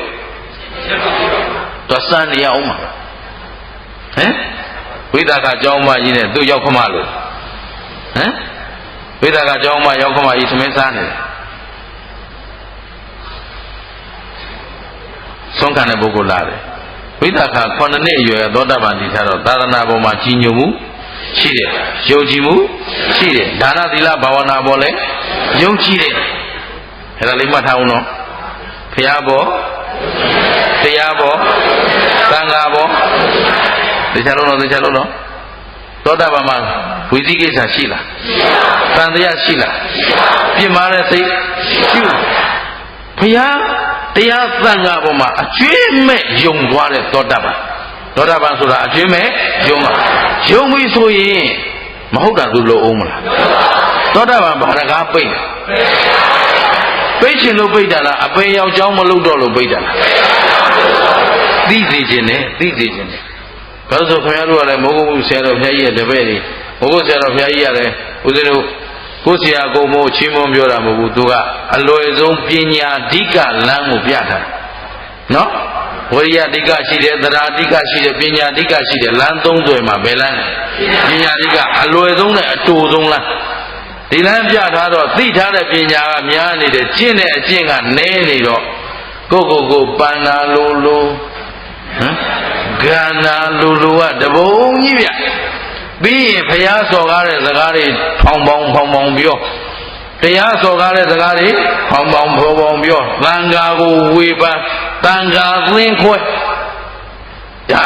သောတာပန်ဖြစ်မလားဖြစ်ပါဘူးသောတာပန်ဆိုရင်ဘုရားတရားသံဃာပေါ်မှာအကျွေးမဲ့ဆိုဝိသိကိစ္စမရှိဘူး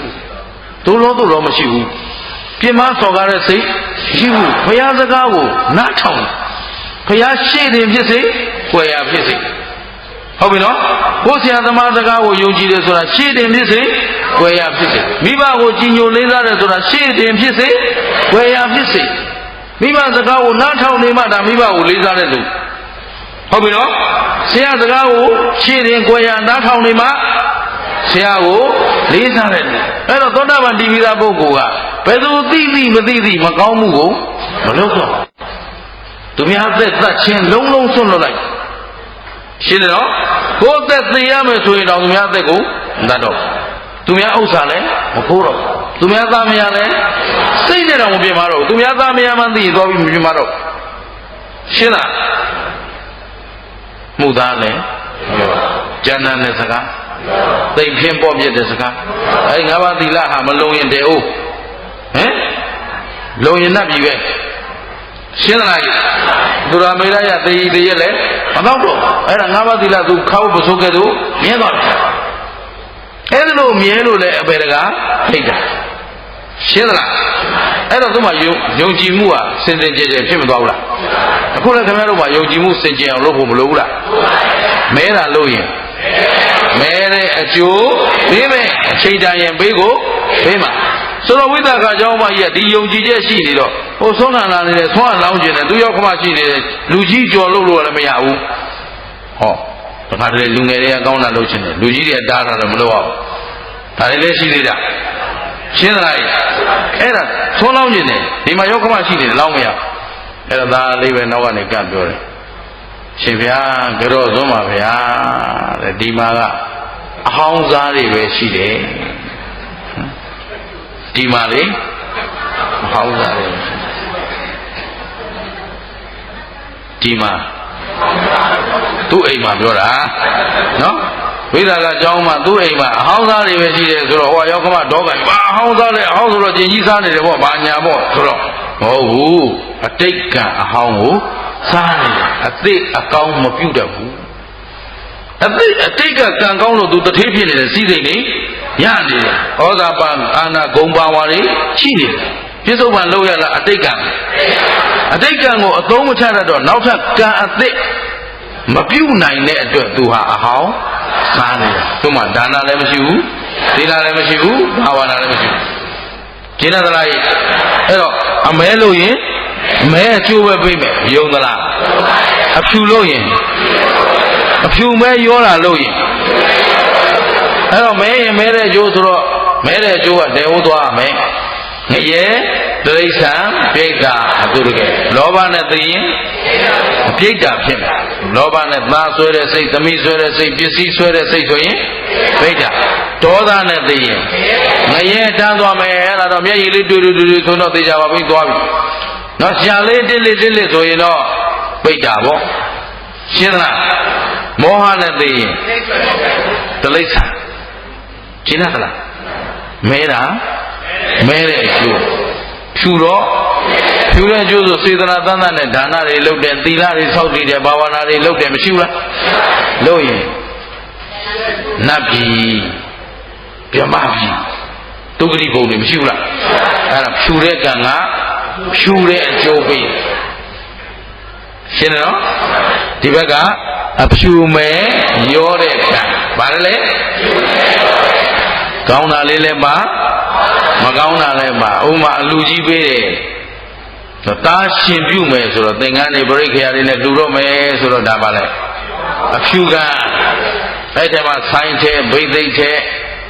ဟမ်မbiếtတော့မဲကရှင်းလိုက်ဟိုတလောအလူတလူရှိတယ်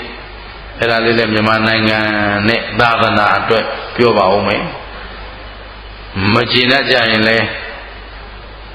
သဘောပါပဲလို့ပြောရမှာပေါ့ခွက်လို့ပါလို့တော့ဘယ်သူမှမတောင်းပါဘူးသူမင်္ဂလာတောင်းမှထုံးစံမရှိဘူးနော်ဘာလဲဆိုတော့အလူလုံးမလို့တရားဝင်ထည့်နေတယ်တဲ့ငါဓမ္မဂရိကပင်ပိစံမှာတငယ်ချင်းကိုတိုင်းမင်းနဲ့အလူကအကြီးကြီးပေးမယ်သိန်း400-500အကုန်ခံပြီးတော့ပေါ့ဆိုတော့ငါကွာအဲ့ဒါတရားဟောဓမ္မဂရိကပင်ပိစံမှာဆိုတော့ဘေးကတငယ်ချင်းကဘာပြောလဲတငယ်ချင်း မင်းအေးအေးနေစမ်းပါကွာဘာလို့ပူကျင်တာလဲလို့ပြောတယ်ဟာဘာဖြစ်လို့တော့ဆိုတော့မင်းပြလိုက်တဲ့ဓမ္မဂရိကတော့ကြဟိုဟာဒီဟာတွေထည့်ပြောနေရင်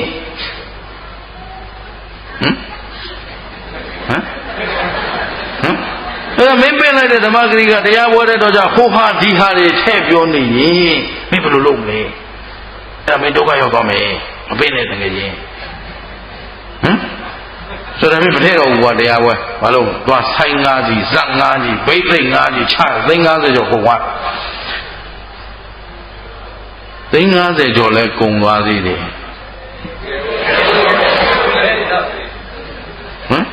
တရားပွဲပြင်ရမှာကြောက်တယ်တဲ့တရားပွဲပြင်ရမှာကြောက်တယ်ဒေဝသွားမှာကြတော့ကဲအဲ့ဒီတတိမျိုးတွေနဲ့လားဆိုရင်တော့သာသနာဒေဝသာသနာကွယ်တော့ရှင်းသလားသဘောပေါက်သလားတရားပွဲကွယ်ရင်သာသနာကွယ်တာပဲသာသနာဆိုတာအဆုံးမပေးသူနာသူမရှိရင်သာသနာကွယ်ပြီလောလောဆယ်တော့ဗမာပြည်တဝက်လောက်ကွယ်နေပြီသူမင်္ဂလာတို့ရှင်းလားခုနပိတ်တယ်ဒီနားနားတယ်အေးရကိစ္စမရှိဘူးပိတ်တယ်ဒီနားပိတ်ငါခုနတော့ဟောဒီနားမဟောနဲ့ဆိုခုနတော့ဟောပါရအောင်တော့ဟောနေရမှာပဲဘယ်သူမှမရှိတော့ငါတော်ရရအောင်မယ်လာကြကျင်းသလားသာသနာတော့ငါလက်ထက်မှာငါအသက်ထင်ရှားရှိနေသေးတယ်အကွယ်မခံနိုင်ဘူးကျင်းတယ်နော်တရားကွယ်ရင်သာသနာကွယ်ပြီဒီလိုဟောရေးပြောရေးနာရေးမှမရှိတော့ရင်ကွယ်တာပဲကြည့်လို့ကြပါလို့ပြောခြင်းရှင်းလားဒီတဝက်လောက်ကွယ်နေပြီသူမင်္ဂလာတို့ရှင်းလားခုနပိတ်တယ်ဒီနားနားတယ်အေးရကိစ္စမရှိဘူးပိတ်တယ်ဒီနားပိတ်ငါခုနတော့ဟောဒီနားမဟောနဲ့ဆိုခုနတော့ဟောပါရအောင်တော့ဟောနေရမှာပဲဘယ်သူမှမရှိတော့ငါတော်ရရအောင်မယ်လာကြကျင်းသလားသာသနာတော့ငါလက်ထက်မှာငါအသက်ထင်ရှားရှိနေသေးတယ်အကွယ်မခံနိုင်ဘူးကျင်းတယ်နော်တရားကွယ်ရင်သာသနာကွယ်ပြီဒီလိုဟောရေးပြောရေးနာရေးမှမရှိတော့ရင်ကွယ်တာပဲကြည့်လို့ကြပါလို့ပြောခြင်းရှင်းလားကြည့်လို့ကြငါဟာသာသနာပြုသူလားသာသနာဖြတ်သူလားကိုလို့ရကိုစစ်ဆေးပါကျင့်တတ်လားအဲ့တော့ဒီမှာအဖြူမယ်ရောတဲ့ကံဟောအလူလောက်တာကအဖြူဆိုင်နေဘိသိက်တွေပါလာတာကအမဲဆိုတော့သူဘာဖြစ်သွားအဖြူမယ်ရောသွားရင်ရောတဲ့အကျိုးပေးမယ်ဆိုတော့တိရစ္ဆာန်ပြည့်လဲဆင်ပြူတော်ပေါ့ခွေးပြတော့ television နဲ့ elevation ပေါ့ television ရှင်းလားမဲစူပါစလုံးပေါ်မှာကြောလို့ပါသွားတယ်နောက်ကအမွှေးဆုပ်သွားလိုက်တယ်သူတို့စားတဲ့အခါကိုတော်မစားနိုင်ဘူးသူဘူးနဲ့သူတော့ပါလားနောက်ဆိုဒီကောင်တွေကစိန်နဲ့နေရတယ်အဖြူကဒါပေမဲ့ခွေးဖြစ်တော့ပါလားစိန်နဲ့နေရတာတော့အဖြူက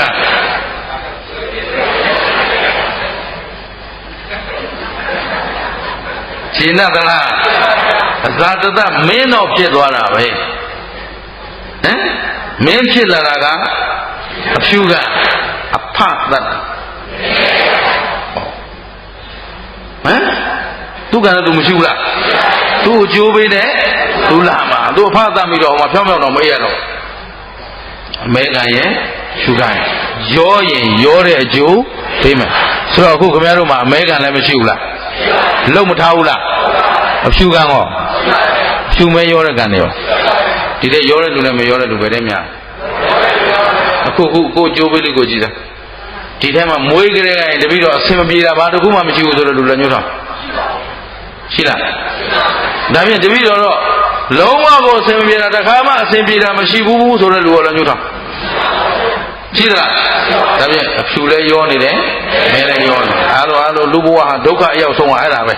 အဖြူကြီးဆိုလည်းကိစ္စမရှိဘူးမဲကြီးဆိုလည်းကိစ္စမရှိဘူးငရဲရောက်ငရဲမိထဲမှာတူကိုတူလောင်းနေတာသိပြဿနာမရှိဘူး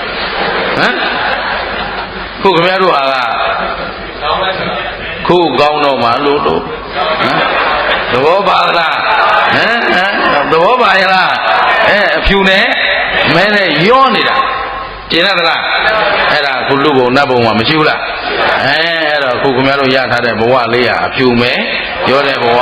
ကျေးဇူးရှင်မဟုတ်ဆရာတော်ဘုရားကြီးကတော့ဆင်ပြူတော်နဲ့ပြောတယ် ခုနက exhibition ခွေးကြီးတွေနဲ့ပြောတယ်ဘုသူမင်္ဂလာတော့အဲ့ဒါဆရာတော်ကြီးပြောလို့ပြောပြီးသွားပြီကိုယ်တိုင်မြင်အောင်ကြည့်ရမှာအခုခင်ဗျားတို့လည်းစင်ပြူတော်ကြီးလို့exhibition ကြီးလို့တဲ့တဲ့ကိုပြောမှရမှာဟုတ်ဘာဖြစ်နေလို့ယောနေဘာဖြစ်နေလဲအဖြူနဲ့အမဲနဲ့ယောနေနောက်ဆုံးကံကပါလဲအဖြူအမဲမယောတဲ့ကံနောက်ဆုံးကပါလဲအခုခင်ဗျားတို့ဒါနလုပ်ရင်ဒါနအကျိုးမရကြဘူးလားသီလလုပ်ရင်ဟောရကြတယ်နော်ကောင်းတာလုပ်ရင်ကောင်းကျိုးရကြတယ်နော်မကောင်းတာလုပ်ရင်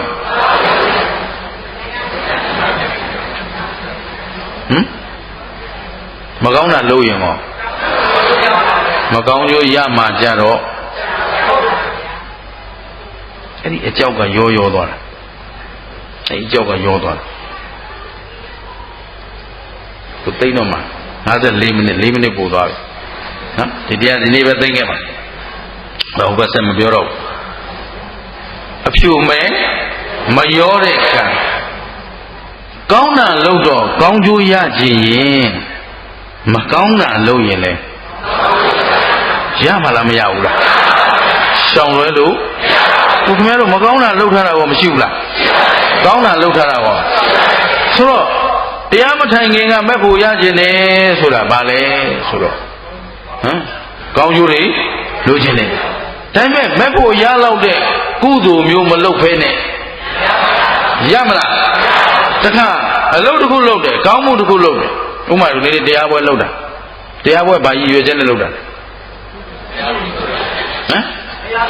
ကာကြီးတွေမေးအောင်ပါဒကာကြီးတွေတရားပွဲဘာရည်ရွယ်ချက်နဲ့လုပ်တာလဲတရားသိဖို့မိမိလည်းသိရမယ်အများလည်းသိရမယ်အဲ့လိုတရားသိခြင်းကြောင့်ဘာဖြစ်ချင်လို့လဲလာတော့မှတရားသိသွားတဲ့ပုဂ္ဂိုလ်ကတရားသိတဲ့လူဟာလောဘအလိုလိုက်ရမလားမလိုက်ရဘူးဒေါသအလိုလိုက်ရမလားမလိုက်ရဘူးလောဘဒေါသမောဟသည်ချမ်းသာကြောင့်လားဆင်းရဲကြောင့်လားအဲ့ဒါတရားပဲအဲ့တော့တရားသိဘာဖြစ်ရှင်တယ်လို့လာရင်လောဘလာတော့မှာရှင်းတယ်နော်ဘာမဖြစ်ရင်ဆိုရင်ဒေါသလာတော့မှာကျင့်တတ်သလားအဲ့တရားအသိရှိတိုင်းအဲ့ဒီအသိတိုင်းဆောင်ထားမယ်ဆိုရင်လွတ်မြောက်အေးချမ်းရနိုင်မရနိုင်ရနိုင်တယ်နော်ဒါပေမဲ့အေးချမ်းခြင်းတယ်ဆိုတဲ့လောဘလာရင်တော့အေးနိုင်မှာမလားအဖြူမဲ့မရောတဲ့ကံဆိုတာကဘယ်ပေါ်ပါမှတောင်းတခြင်းလည်းမရှိဒါလေးအနည်းချုပ်ပြောချင်တာနော်ခီးသေးတွင်းကြအလုတ်စင်ကိုတော့နောက်နေ့တွေမှာဖြည့်ဆွတ်ပြီးပြောပေးမယ်ဒီနေ့အလုတ်စင်ကတော့တောင်းတမှုနဲ့ကြောင်းကြမှုပါနေရင်အဖြူနဲ့အမဲနဲ့ရောနေတောင်းတခြင်းကြောင်းကြခြင်းကင်းမှအဖြူမဲမရောမှာအခုသူတော်တို့အလူတကုတ်လုပ်တယ်ဆိုကိုဆိုင်မှုကလေးမတင်ရင်ကိုကျင်တော့ဒါငါလှုပ်ထားတာငါလူထားတာမကြွချင်ဘူးလားတခြားဘာသာဝင်တွေလှူထားတာကြီးစားသမားဒေါ်လာဘီလီယံနဲ့ချီလှူထားပေမဲ့ကုသိုလ်ရှင်ဘယ်သူမှမသိပါဘူးဖွင့်ပြောစရာလိုသလားကိုလှုပ်တာကတရားပွဲလှုပ်လို့တရားသိစီခြင်းနဲ့ဆိုငါလှုပ်တယ်လို့သိမှလားတရားသိသွားကြတာကိုဝမ်းမြောက်ရမှာလားအဲ့ဒါတပည့်တော်လုံးမထားတာဗျာတပည့်တော်လက်မထိုးထားတာသဘောပါလားဘောဇောဒါမန္တတိုင်တက်ပြအောင်မလို့ငါရဲရဲဝုန်းမန္တထိုးလိုက်လို့မင်းလက်မထိုးလိုက်တော့တရားတော်နာမှာမဟုတ်ဘူးသဘောပါလားအဲ့ဒါဆိုရင် तू ကဘာဖြစ်သွားရောသွားပြီ तू ကလိုချင်လာပြီတောင်းတမှုလည်းပါတယ်တောင်းကြမှုလည်းပါတယ်လက်မသာထိုးလိုက်ရတာခက်ကြောက်ကိုရှင်းသလားတောင်းတမှုလည်းပါတောင်းကြမှုလည်းပါဆိုရင်အဖြူလည်းရောမဲလည်းရောငါဖြစ်စေချင်တာတရားသိကြပါစေဟုတ်လားတရားပွဲကြီးမြင်ရတော့တရားဟောကြတာလားမြင်တော့ဘသူကလှုပ်လို့အောင်မြင်သွားဟုတ်ပြီတရားပွဲကြီးဝမ်းသာလိုက်တာသာဓုဆိုတော့အဖြူလည်းမရောမဲလည်းမရောလွတ်မြောက်ကြောင်းလှုပ်တတ်ဖို့လိုသေးတယ်အဲ့တော့အဲ့ဒီနီးတွေနဲ့ဖြာမှဆက်ပြီးတော့သင်မယ်ဒီနေ့တော့တိဏိယနဲ့ပုံနာကိုဒီ၄မျိုးပြောလိုက်တဲ့အခါမှာပုံနာကတော့မဆိုပြန်သွားတယ်တိဏိယကတရားနာပြီးတော့တပည့်တော်သိပြီဗျာ တပည့်တော်တို့လမ်းကြောင်းလွဲနေတာအဲ့တော့ရှင်ပြတပည့်တော်သင်္ကန်းဝတ်ခွင့်ပေးပါခွင့်တောင်းအဲ့တော့ဘုရားကပြောလိုက်တယ်မင်းတို့မိစ္ဆာဒိဋ္ဌိကနေယူပြီးဝတ်ကြမယ်ဆို4 လတန်ထားရမယ်ထားနိုင်တာ4 လမဟုတ်ဘူး4 နှစ်လည်းထားနိုင်တယ်2 40လည်းထားနိုင်တယ်တပည့်တော်ဝတ်မယ်အေးဒီလိုတရားတရားရှိရင်မင်းရပြီဝတ်ဆိုပြီးဘုရားချက်ချင်းဝတ်ပေးတယ်ဘုရားအဆုံးအမကိုနာယူပြီးကျင့်ကြံလိုက်တာဒီဘဝပဲယဟန္တာဖြစ်သွားတယ်တိဏိယတော့ကျွတ်တန်ဝင်သွားတယ်မှားတာမှန်မှန်သိတော့ဘာလို့ပြင်းလိုက်ပုံနာကတော့ပြင်းသလားမပြင်းတော့သူ့မှာကျွတ်လွတ်ခွင့်ဘုရားနဲ့မတွေ့ဘူးလားဒါဖြင့်ဒီပုဂ္ဂိုလ်ကအသုံးချတတ်သလားမချတတ်ဘူးတိဏိယကတော့အသုံးချတော့အသုံးကြတော့တန်ဖိုးရှိသွားတယ်ရှင်းသလားသိဏိယသာသနာနဲ့တွေ့ကြနတ်သွားတယ်ပုံနာဘုရားနဲ့မတွေ့ဘူးလားတွေ့ကြမှန်မှန်သိတော့ပြင်းရမယ်မှန်မှန်သိရင်ကိုယ်လည်းခင်ဗျားတို့သာသနာနဲ့တွေ့မတွေ့တွေ့ကြနတ်ကြပြီလားဟမ်နောက်အောင်လုပ်မယ်ဆိုတာကိုသဘောပေါက်ပြီလားဒီနေ့ဒါလေးပြောချင်တာသာသနာနဲ့တွေ့ကြနောက်အောင်ငါတို့ဘာတွေလုပ်မလဲဆိုတဲ့အဖြေထွက်လာရင်ဦးဇင်းဒီတရားဟောကြိုးသတ်ပါကျင်းသလားအခုလောလောဆယ်တော့ခင်ဗျားတို့တွေ့ကြနတ်ပြီလို့ပြောလို့အဲ့ဒီဖြေလေးသိသေးချင်တာကိုထင်မကြည့်လိုက်နဲ့ငါကိုသိလာပြီတက်လာပြီတော်လာပြီဟုတ်လာပြီလို့ထင်တဲ့နေရာကြရှုံးတဲ့နေပဲရှင်းသလားအားလုံးသဘောပေါက်သလား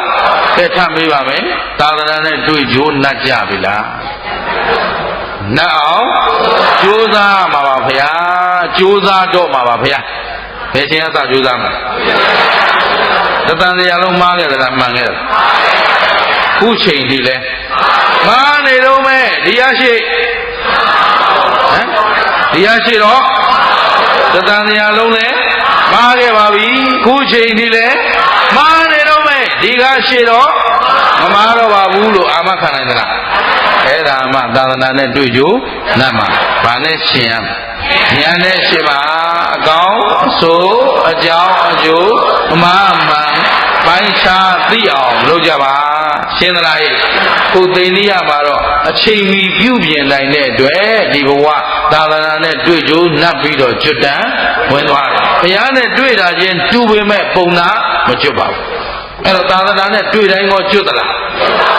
အသုံးချမှာအဲ့တော့အသုံးချတတ်သူတွေဖြစ်အောင်ကြိုးစားပါအချိန်ရှိကြအသိမှုခင်